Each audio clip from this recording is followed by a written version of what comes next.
महोदय, मैं कहना चाहता था बहुत कुछ। महामहिम के अभिभाषण के संदर्भ में राष्ट्रीय सुरक्षा की चिंताओं पर, घरेलू राजनीति के जहर पर, आय की भयावह असमानता पर, बेरोजगारी के दंश पर, लेकिन चुप रहूंगा। बोलूंगा तो फट पड़ूंगा।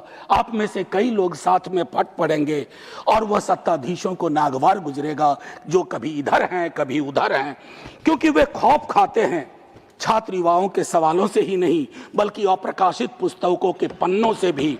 बकौल सर्वेश्वर रहा सक्सेना, बकौल सर्वेश्वर सनद रहे। देश सिर्फ कागज पर बना नक्शा नहीं होता, देश रिश्तों से बनता है। और जब सत्ता रिश्तों पर शक बोने लगती है तो संवाद देशद्रोह हो जाता है और सवालों से लोग डरने लगते हैं। फिर सरहदें नहीं टूटती, देश भीतर से चुपचाप दरकने लगता है। जय हिंद कहूं इससे पूर्व आपका धन्यवाद करना चाहता हूं। मैं चाहता हूं कि हमारी इस पूरी रवायत को, इस पूरी परंपरा को मैं जानबूझ करके इसको संदर्भ में रखना चाहता था कि हमारे संवाद के भी तरीके बहुत बदल गए हैं। ना जाने क्यों, मैं 100 दफा कह चुका हूं। 1 मिनट का वक्त दीजिए सभापति महोदय।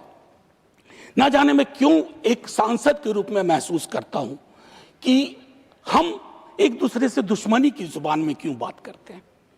अगर इधर से कोई कुछ बोले तो क्या जरूरी है कि उधर से उस तरह का शोर मचाया जाए जिसके बगैर भी संसद में बात की जा सकती है। मैं पढ़ता हूं, मैंने 52 की संसद के बारे में पढ़ा, 57 पढ़ा। विपक्ष बहुत छोटा था, लेकिन छोटा आकार अपने आप में ये नहीं है कि विजडम भी छोटा ही होगा, ज्ञान भी छोटा ही होगा, सोच भी छोटी ही होगी। मेरा मानना है कि ये बैरियर टूटने चाहिए। इसे कोई अन्यथा न ले। मैं इसे कोई अन्यथा न। सुधांशु जी, आज तक सदन में कभी कोई ऐसी बात नहीं बोली है जिससे किसी की